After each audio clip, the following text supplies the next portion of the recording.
You are listening to the USDN on the DFPN.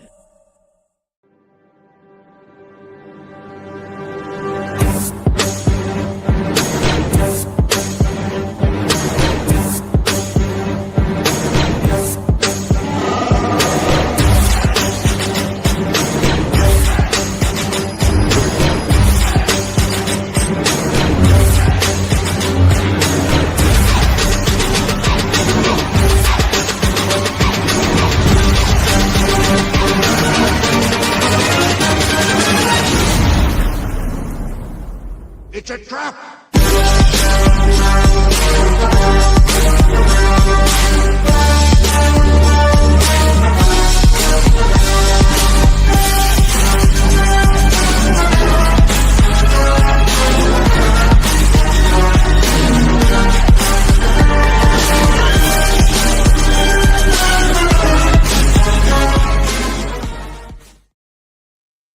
What is up, everybody, and welcome to the United States Department of Nerds, where we are for the people, by the people, and of the people. And today, we return to AHA, a horror anthology. And so far, we've seen what happens when people ignore the warnings. We've seen what happens when instincts kick in just a little too late. But today, we're stepping into something far more dangerous. Not the woods, not folklore, not something hiding in the shadows. We're stepping into the digital world because today's story, Hits the Moon, is about loneliness, influence, and the illusion of connection. It's about what happens when someone is searching for belonging and something answers. Not everything is online is what it seems. Not every voice is guiding you in the right directions. And sometimes what looks like magic is something much more sinister. Ladies and gentlemen, the Council of Nerds is now in session. Tony, my friend, welcome to the USDN. Thank you for having me, the chairman. So let's dive into this, man. Why don't you give a quick introduction of who Tony is and kind of let them know how you got involved with AHA. My name is Tony Kapp. I'm a writer from the Detroit area in Michigan. I write a project known as Staccato, which is punk rock berserk. That is my main focus. I have written some other horror books or horror shorts, and CHK put out the call for submissions. I threw my hat in the ring with a story that I really enjoyed writing, and they responded and brought me and Chaz on board. He is well aware of the fact that he does look like Claudio Castagnoli from AEW. Death Riders, baby. My dude, that's what's up. So what got you actually into comic books? So what kind of led you to writing this story? So what kind of led me into comic books, that was actually something that I could probably attest to my grandmother. She would get me Spider-Man comics when I was just a very small child, Spider-Man toys, which then, you go from Spider-Man when you're teens and you I found the Vertigo stuff when I was a bit older, and that really kind of sunk its teeth into me with like Hellblazer, Sandman, Shade the Changing Man, all that. And I just kind of fell in love with the medium since then. Something that I've always wanted to do. In my 20s, I started taking it more seriously, and that's where I'm at now. With Hex the Moon, I really wanted to tell a story about just the chronic onlineness of our entire society at this point. Like, I think at this point, everyone spends way too much time in front of a screen in some aspect. That's all I do. Yeah. I mean, same. And the story just kind of evolved from just kind of, I don't know, just observing the world around me right now. It's even actually more directly inspired. I believe it was around 2020 where TikTok had a campaign where a bunch of witches, young witches, were trying to actively hex the moon. And because I'm a comic writer who has read Alan Moore and Grant Morrison, I Oh, have yeah. dabbled in the occult. Also raised Catholic my entire life, so that's a cult as well. So hearing that, I'm like, wow, those children are stupid. Why would you try to hex the moon? And when I wrote the story, I that was the thread I followed that led me to the story. Dude, it's like that was a self-licking ice cream cone there. They just kind of like it was already there. All you had to do is piece it together. Yeah. Some wild shit, man. I'm telling you. But that's a great intro to Hex the Moon. Let's talk about Kaylee real quick and kind of like who is Kaylee in your story? So I'm one of those writers who kind of puts themselves into every character they make. So Kaylee is very much me as a teenager, and in many ways, like me now, I would even go so far to say, like, it's as a writer, you spend a lot of time alone, just kind of doing your own thing, creating stories. It's a very solitary work, and human beings aren't necessarily meant to be alone. So, like, one of the easiest ways to find community is, unfortunately, through our cell phones nowadays. Yeah. So, like, I end up talking to a lot of my friends through the internet because they're all busy as well. And with her, I really kind of wanted, what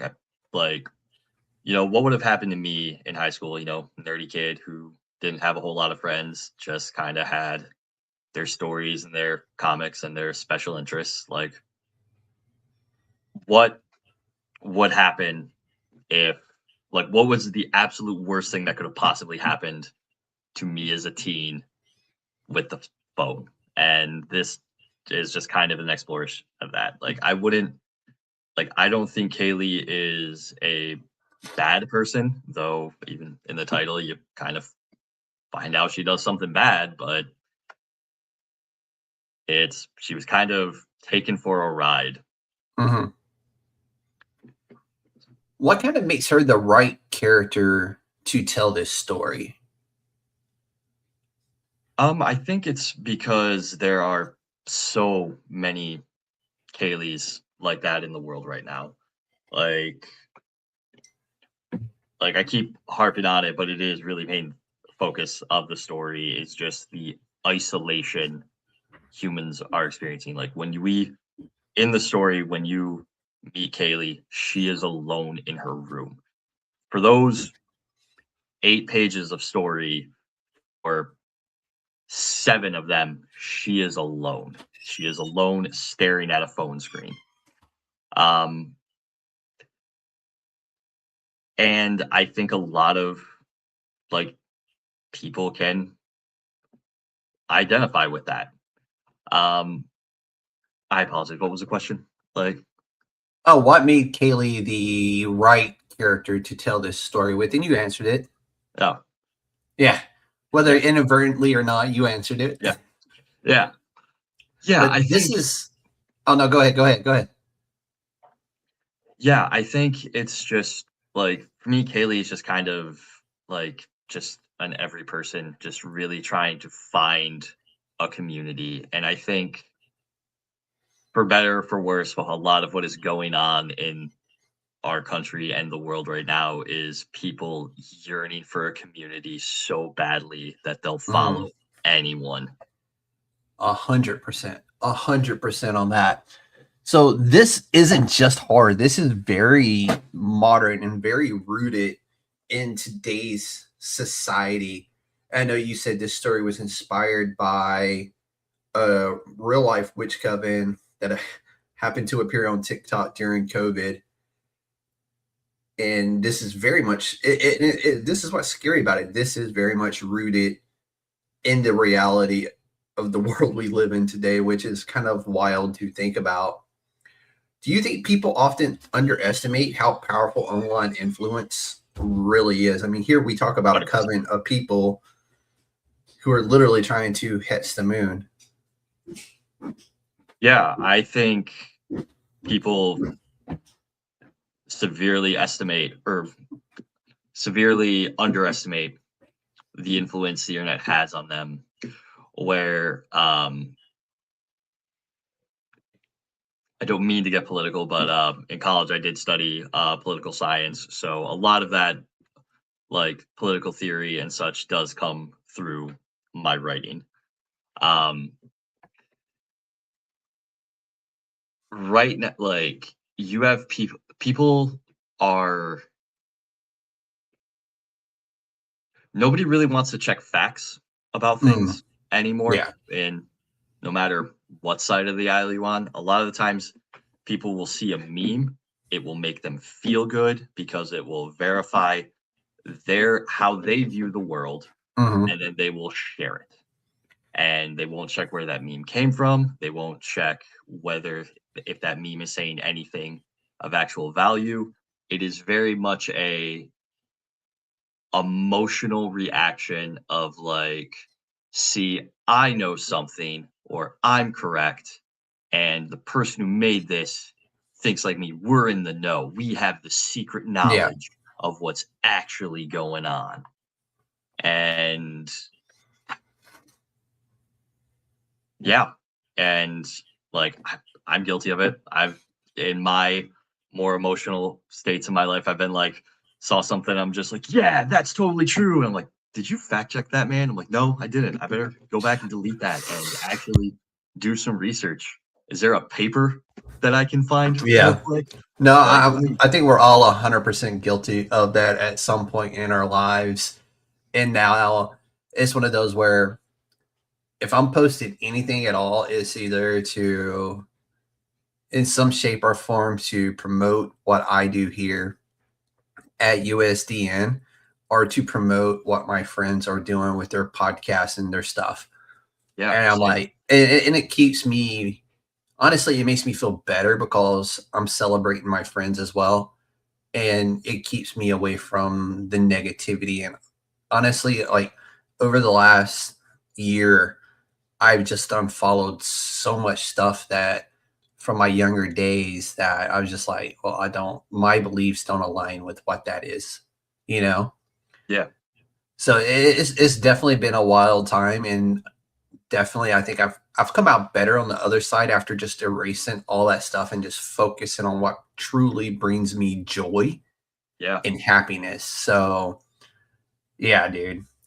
Well, like you said, you use it as a way to connect with like a true community, your like actual friends. Like, yeah, and 100%, because there's nothing that makes me happier than seeing like Duke Electric, who was just on. I know he's got a new project coming up, so it's really cool to kind of celebrate his new project with him and talk about AHA with him, and now, you know, being friends with you and talking about your story, and finally getting to meet, you know, Chris from CHK, who I've followed for years now, and just getting to know those guys, you know, because when I got into this journey of interviewing indie comic creators, he was one of the people that I was like, let me see how he does this and what he does.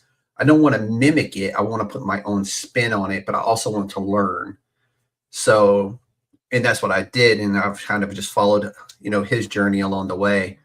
I know he does, like, he focuses on the creative process of creating a comic book, whereas I focus on taking people through the journey of the creator.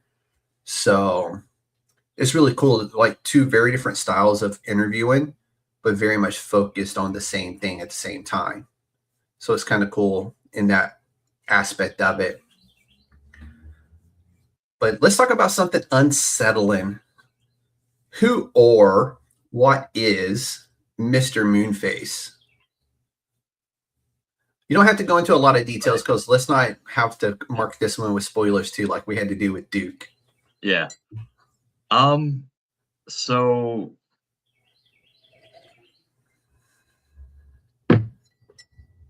I'm going to be honest. I haven't really given too much thought about what Mr. Moonface necessarily is for real. Like, because I think if giving any sort of solid answer to that is a lot less fun for the reader to kind of come up with their own.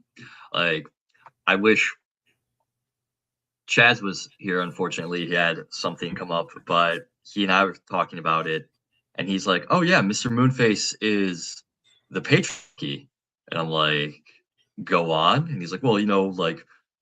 He's like, the way I viewed it is that, like, women will search out feminine types of powers, such as witchcraft, and to try to escape the patriarchy. But because it is just so influenced and deep into the culture that we live in, that it's still, that there's just really no escaping of it. It's like, and I'm like, I think, which I loved that interpretation of it, especially when you look at a lot of mythologies will take the moon as a feminine deity, whereas in this comic I wrote it as a male deity, Mr. Moonface. Yeah. So I thought that was a brilliant interpretation of it. I don't think he's actually the moon. Like, I think he is a liar. I think and especially because, to not give any sort of spoilers away, but you see him as such. Like, I think at the end of the day, Mr. Moonface is a liar. Like, that is, I think, the most concrete definition I can give.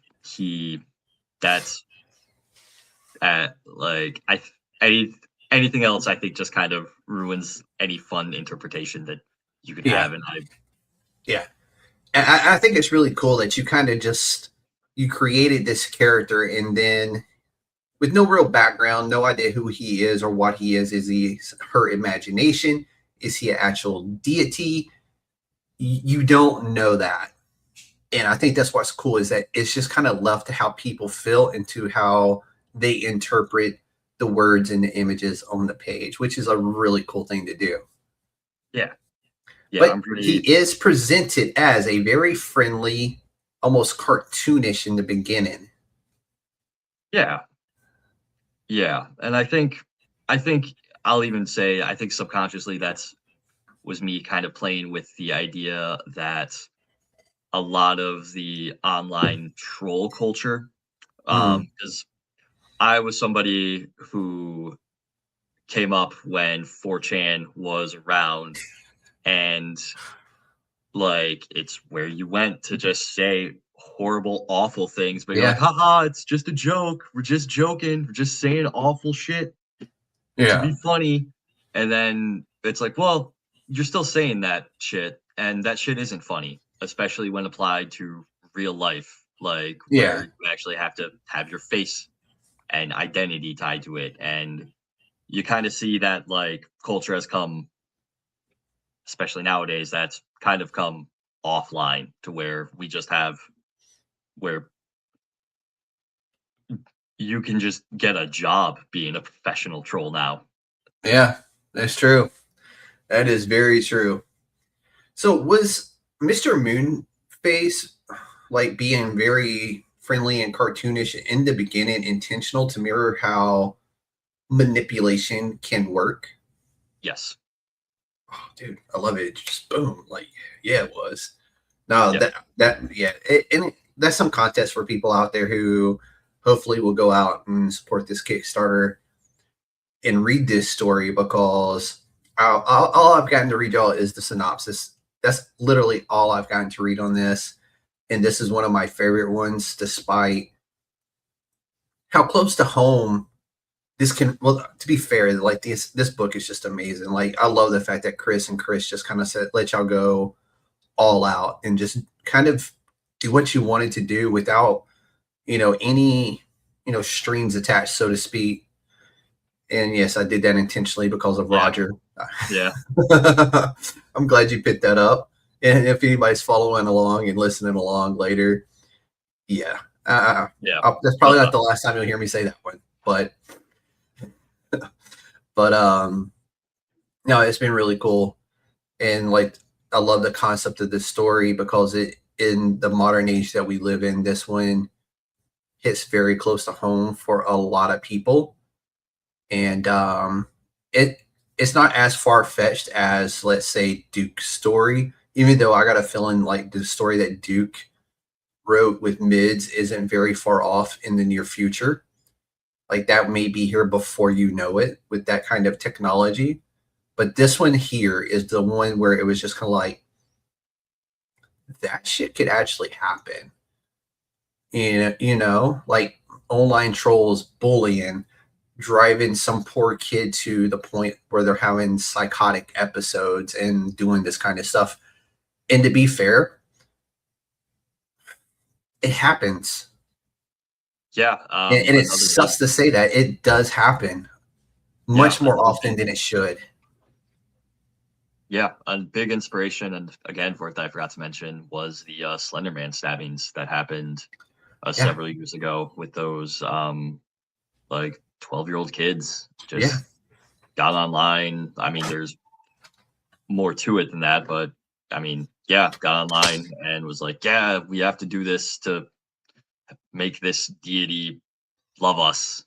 Like, yeah, like it was rooted in some. I tried to put some bits of reality into the story. Yeah, and it's wild that I'm a parent, so for me, like we have to be so careful with what our kids are ingesting online because this kind of stuff is out there and it's scary to think about. Yeah. So when Mr. Moonface does reveal his true form, like in your head when you wrote that, like what does that represent for you, and what do you want readers to kind of feel when he does this grande reveal of who he is?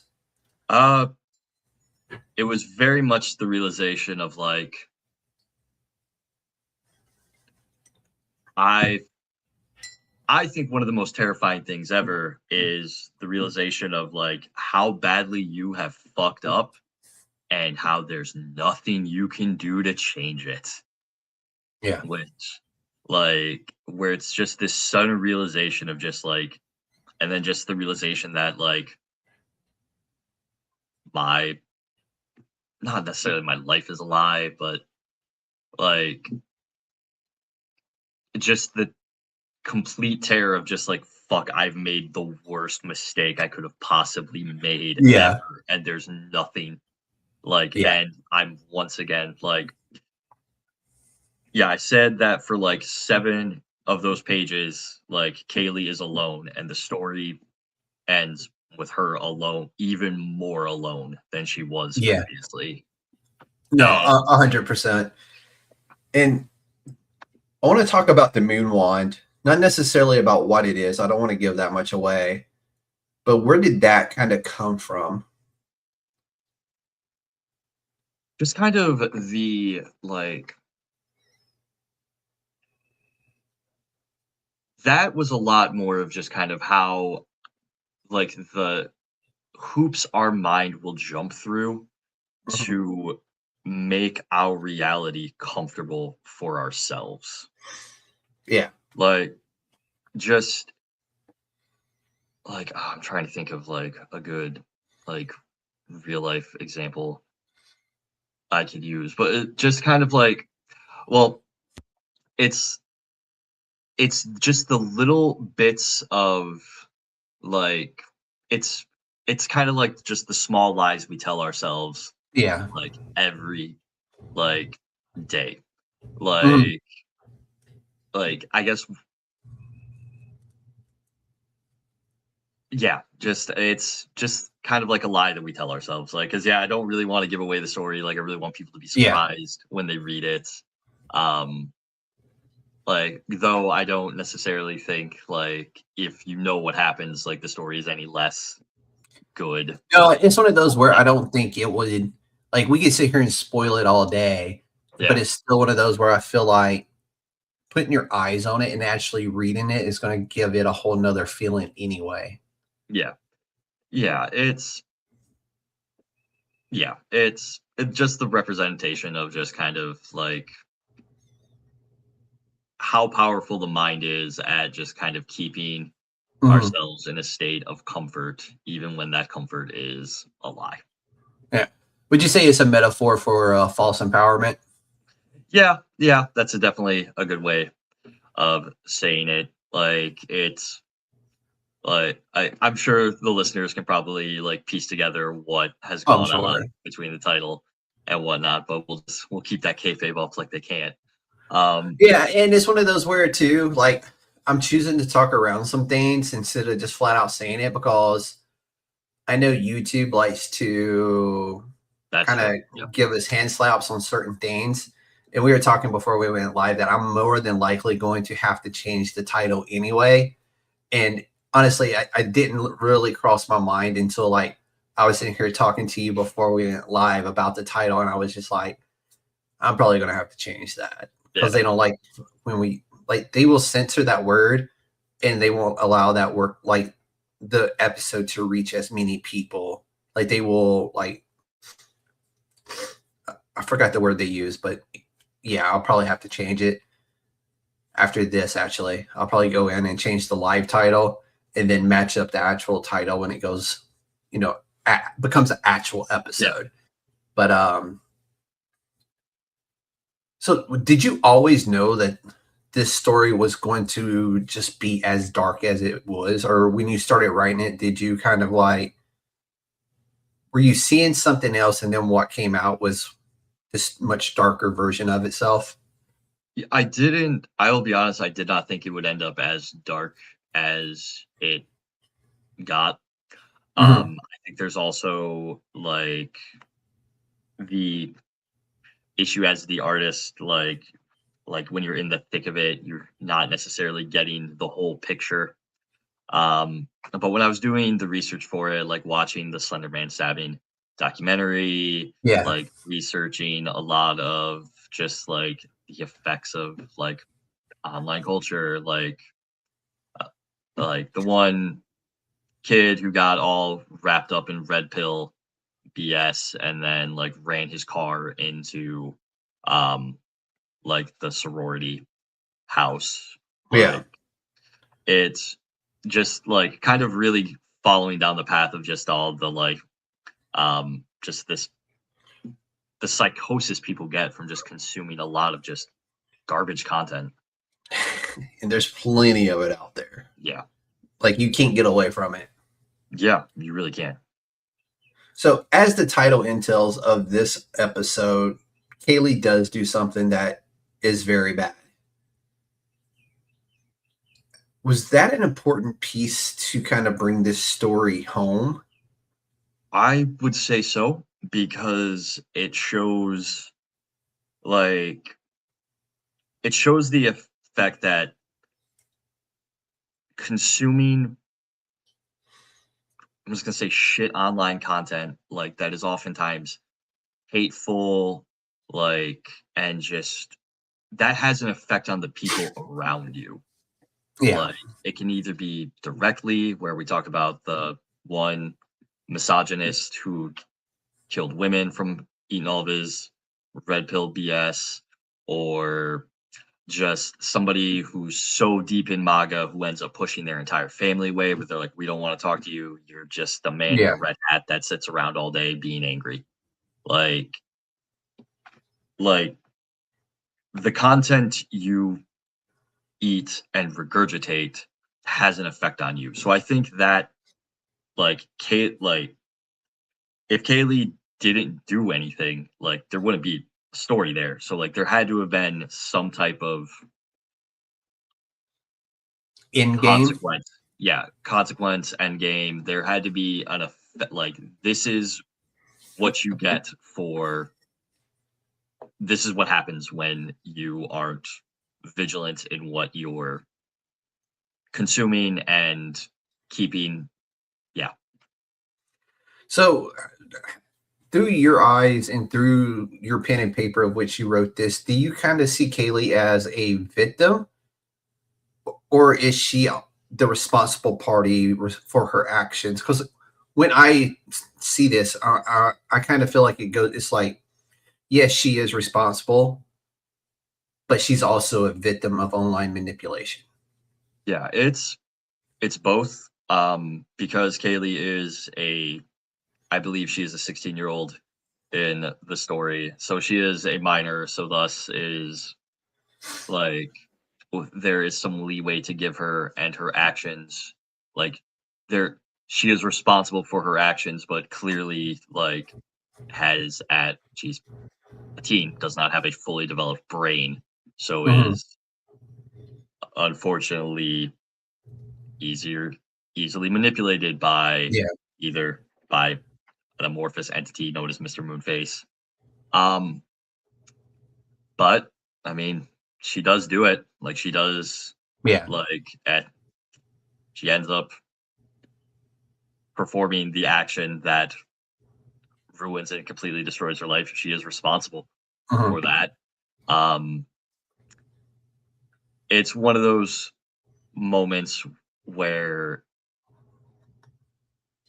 like what could be different, like in the story Kaylee's parents are fighting about, they're like, it's like we're worried about our daughter, what can we do about it? And Yeah. one parent's like, it's fine, it doesn't matter, and the other one's like, nah, for real, something's bad, we should Yeah. talk to her.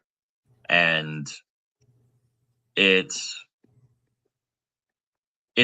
I think at the very end of the day the story is, because she is both victim and perpetrator, I think that's what really makes it the tragedy, is Yeah. like, oh, this isn't your fault, but it is. Yeah. It is your And fault. she's obviously, it could be classified as a pure like psychotic episode. Yeah. And but yeah, no, and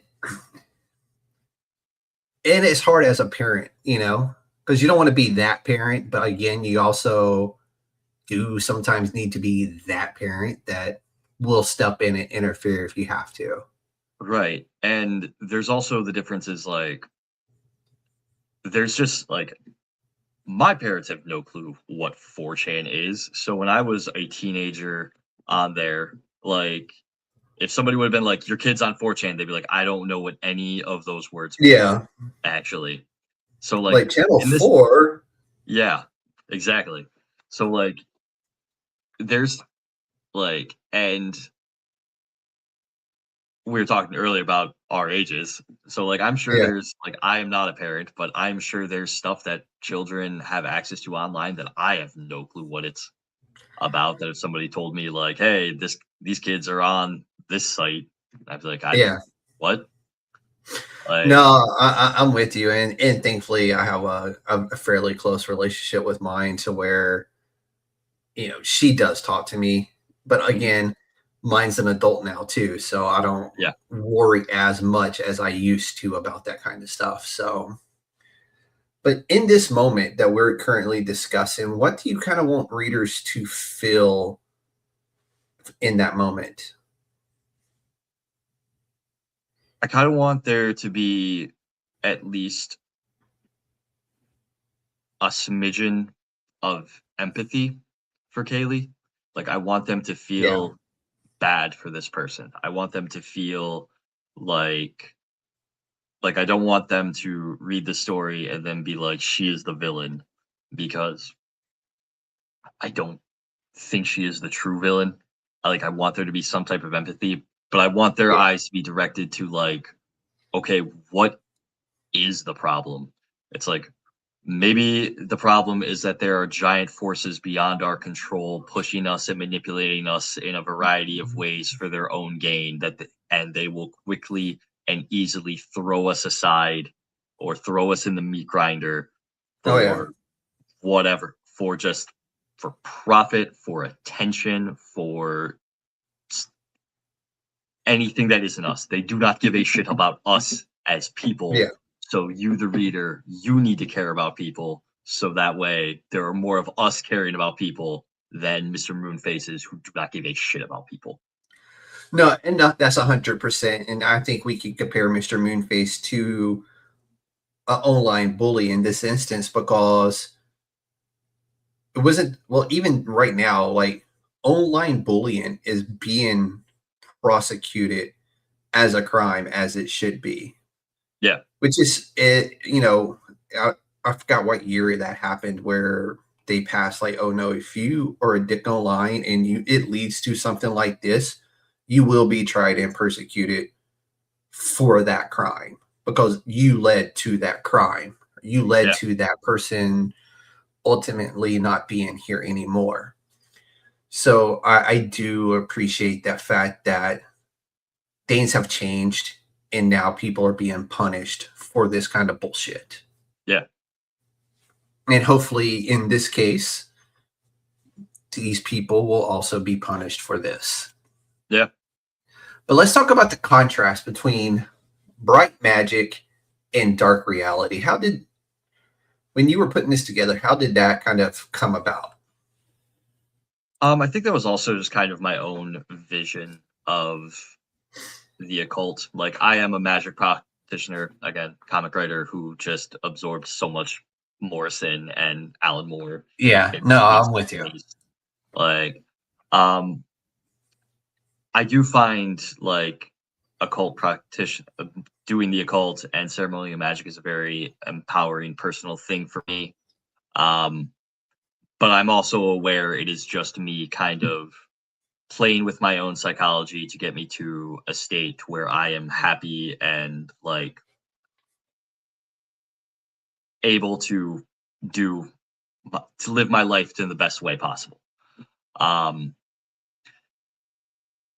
I think for some people, they will kind of look at magic and religion as like a superpower that allows them to have power over others. So when, like, Kaylee is granted the moon wand, she goes through this magical girl transformation a la Sailor Moon, to really kind of show that, like, some people who've like me playing with tarot cards in my home does not make me Merlin. It is just me playing with tarot cards. We can ask John Constantine how Tatson magic is on the self. Exactly. Yeah. So it was kind of just this, wanted to show that, really to kind of show her naive interpretation of what magic is supposed to be. Yeah. No, dude, it's a wild story, dude, and it's dark, but it's hard to explain. I don't want to, like, spoil too much or to give a lot of stuff away, because we have talked about some details that we could probably done without, and let's just let people read it for themselves. But I still think this will be one of those stories where people are like, damn, this dude's fucked up.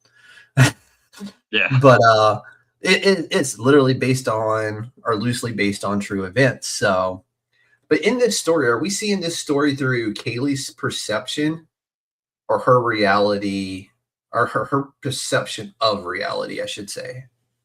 Yeah, we're seeing it through what Kaylee sees. Like, if I was to ever do an epilogue or to continue the story in any way, like, Kaylee would talk about seeing Mr. Moonface, and yeah, like, for what, like, it is all her perspective. Yeah. If there is an epilogue to this, it would be most likely her talking to a reporter from a psychiatric institute. Yes. That would actually be kind of a cool follow-up if you ever did that, or decided to do that. Yeah, we'll see if that's in the cards. Come on, Chris and Chris, make it happen. Yeah. I think we need a follow-up after this. So at the core of this, what is Hits the Moon really saying?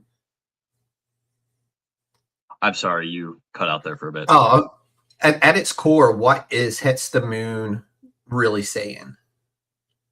I think it's a warning. I think it's definitely it's very much a be careful who you follow.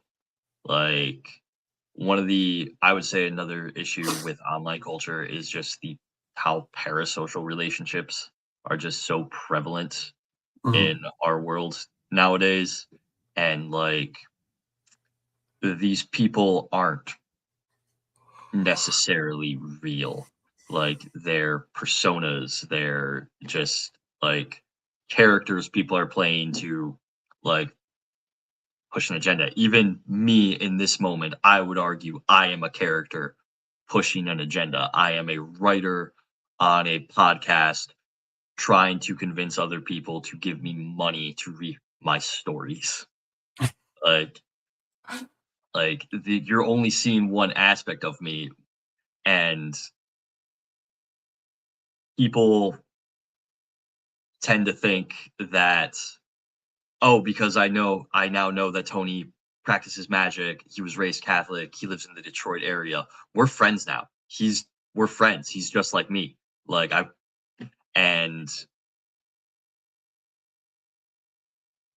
on a I'm just a comic book writer who wants people to buy funny books. There are some people out there who want you to, like, I don't know, give them a whole bunch of money for like weird pickup artist classes or funnel Those money to always like, crack me up. right, yeah. And it's yeah, I think kind of get lost in the weeds here, but yeah, it's No, a no, you're story good, about dude. just it's really just it's a warning about like what you're consuming online, what Yeah. you're like, look where your beliefs are coming from. Really, just kind of have like like if you're lonely, put down the phone and go for a walk. I don't know, it's like Mhm. go talk to another human in real life. Like, Yeah. try not to have a screen between you and your people, at least not all the time. No, 100%. And I can honestly say, like, my day job takes care of my human interaction for me, Yeah, even though at times I'm just like, what? yeah, But I get my human interaction. And, even though there's days where I just don't want to do, to do that kind of yeah, stuff, but at the end of the day, we all do need that human interaction in yeah, real life yeah, with, over dinner, over brunch, over coffee, over a beer, whatever it may be. yeah. Go touch grass is what he's saying. Pretty much. Yeah. Go do errands with your friends. Like, it doesn't have to be Exactly. like it's like yeah, just real human connection is, I think, something that is really lacking in our like existence right now, and we're substituting it for just honestly entertainment. Yeah. If you can even call some of it entertainment. I would argue that it is some aspect of it. It is on the axis of entertainment Yeah. in some way. Like, it may be disguising itself as news, as self-help, as whatnot, but at the end of the day, the content is designed to make us feel good, whether that be some strange bit of schadenfreude or just like, yeah, just yeah. Trail off. I'm sorry, I'm going on a weird tangent there. No, you're good, dude. We're about to start bringing it home anyway. All right. We're going to talk a little bit more about the actual book, Aha, for a second. What's it been like being a part of this anthology? We all kind of know at this point how it all came together, but what's it been like as a whole? I know y'all had like a Teams call or whatever to where Chris kind of just was like, hey, here's what we're doing. Do we have an idea of what we're doing? No, but we're all going to learn together on this, which is very much the Chris and Chris way of doing business, I feel, which is really cool. They're very personable people, so that's kind of like a status quo, I feel. But Yeah. what's it been like though? It's been awesome. It's been really cool just kind of seeing this kind of small community of creators just kind of like Yeah. spring up and like as like work together as a team. I got to help one of the writers with their story just as a beta reader, which was like Yeah. so something so simple, but I mean, like Yeah. it's nice when you have like other pros being able to like kind of help you along. So that Mhm. I felt awesome being able to assist in that way. It's been really cool seeing everyone else's like style of horror, and Yeah. just like one thing I love about this book is that just like each story looks different. Like Yeah, that's what I really like too. Everything is different, and the only common core is Roger.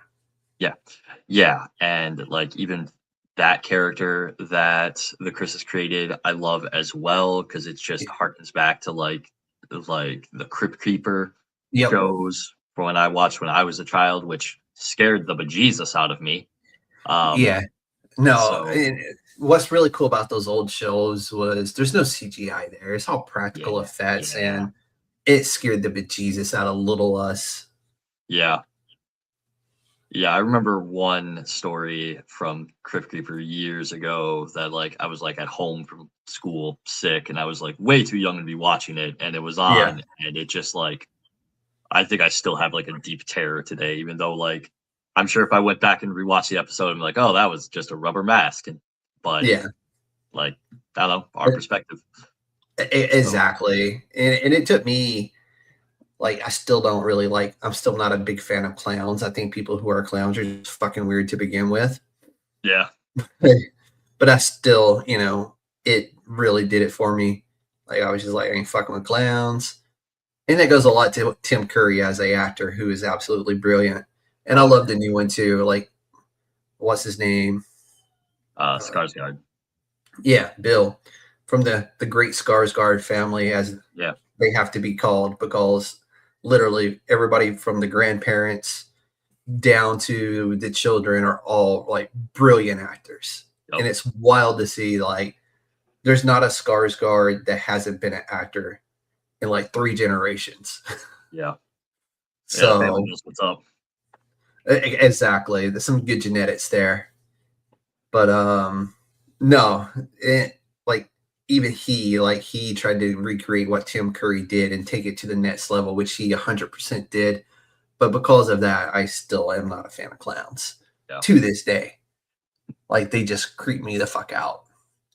But so what has made Aha special compared to, like, not just like, because I know you've done Staccato. I don't know what else you have done, but Staccato, I think you sent to me, and I read I think, did you send me the free one? I can't remember. I believe so. Yeah, Yeah, in which I thoroughly enjoyed, because it's a fun story, and it's different. I love those types of stuff where it's just different.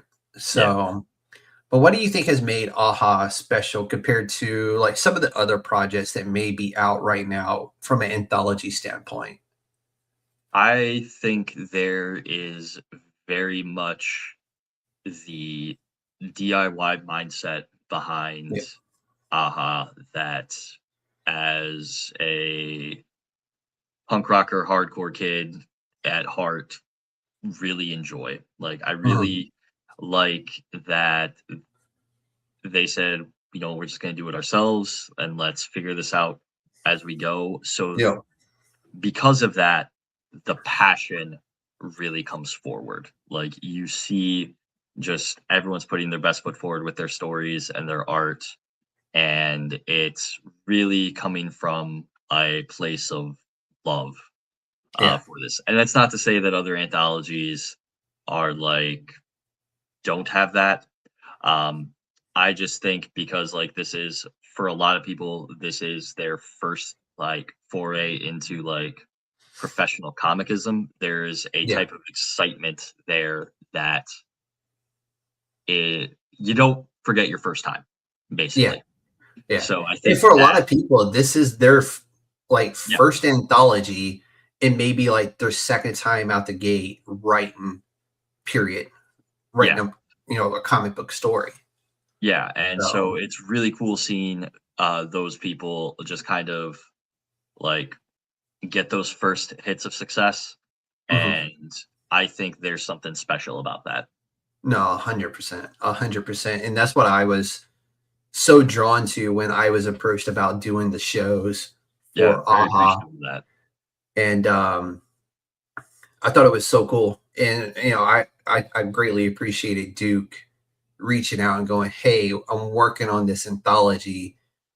Do you want to be a part of it and host each of the storytellers on the show?" I was like, "Dude, you have me." Like, oh, 100%. Thank you And so then much when for I that. realized it was Chris and Chris again, I was like, "Oh yeah, I've wanted to meet, talk to these guys for a while." And just tell them how much I appreciated them and kind of being an early influence on what I do. And for me, it's been a pleasure, man. And this is episode 3 of AHA. We got 4 more to go, and they're just going to keep getting creepier and scarier, I hope. And we're going to keep rock starring it, man. It's been so Yeah, fun getting to talk to everybody, making new friends, which that's one of my favorite parts of this job is yeah, just meeting new artists, meeting new writers, and just learning about their journey into comics and kind of seeing what they're working on and what they're doing. And to me is very special. I love taking those people through that journey of that person. So for me, it's been a whole lot of fun. But let's let people know where they can find Tony. all right. So I'm mostly active on Instagram and Blue Sky at Mista Mista Dark Dark is my handle on both those. Actually, it's across all social media platforms, but those are the two that you'll find me active on. Um, Staccato is the comic that I do with Chaz as illustrator, who worked with me for hashtag Hex the Moon. You can read that story for free. We just completed the very first arc, so chapters 1 through 7 are free to read at staccatorevenge.com. We're going to be coming back in June, starting book 2 of that story, which we're Mhm. both really excited about. And of course, as always, that will be tagged below. If you go into the description of this video, you will see that tagged. And I will also, when this goes live again later, I will have Chaz's social media down there for you as well as the link to Staccato. But let people know where they can support AHA. Yeah, just go to the Kickstarter. Got several tiers. Even just honestly, if you threw $1 at it, as just feel like this sounds cool, can't afford it all right now, but $1 will help. Hell, if you even just share it on your socials, Yeah. that is even tremendous, and it's free. Clicking retweet or share is free, and that is so helpful. Yeah. And And it means love the that. world to all of us. It really Yes, does. Like when somebody shares a clip of, the story, it means the world to us that we're getting that love. And that's really the end of the day, if that's what we get, that's what we get. And I'm not here to sell you the book. Well, I am, but I'm not. I am. Please buy the Tony book. is, however. Please buy it. But real quick, Please. give everybody the down and dirty why they should back this project. I think if you should back this project, if you love horror, any type of horror, we've got it all. There is grotesque body horror, we've got psychological monster horror, there's witch horror, there's something I think for every horror fan in this anthology. Um, you get to support new creators, so if you're kind of tired of just seeing the same 12 names at your comic shop, this is a good way to get some new blood in there. So that's a Yeah. great thing to do. And it's fun spending money it feels good when you spend money. You get that hit of dopamine. Buy. Exactly. But Tony, appreciate you stopping by on a Saturday morning at 10 a.m. Of course, we chose this time for Chaz, who is in the UK, who unfortunately could not be with us here this morning. But I promise y'all we'll have Tony and Chaz back when they get ready to start on book number 2 of Staccato. How about that? We would love that. We'll bring it back. Just whenever you're ready, just shoot me an email or a message and we'll make that happen. I am currently booking June and July. So if it's going to be happening in that time frame, you might want to hit me up now before they fill up. But this is one of those stories that hits on a different level because this isn't some distant horror. This isn't something happening in another world. This feels real. This feels like something that could happen right now to anyone scrolling, searching, looking for a connection. And that is what makes Hits the Moon so powerful. It's not about monsters. It's not about manipulation. It's about isolation. And it's about what happens when you trust the wrong voice. And by the time you realize it, it's already too late. To everyone watching and listening, if you've been following AHA, you already know what this is. It's different creators, different perspectives, one anthology built on fear that actually means something. Make sure you check out the Kickstarter, support these creators because this is what indie horror is supposed to be. Ladies and gentlemen, this has been the chairman and Tony, and this has been the United States Department of Nerds, where indie comics come to life. The Council of Nerds is now adjourned. Happy Easter, and y'all be safe out there.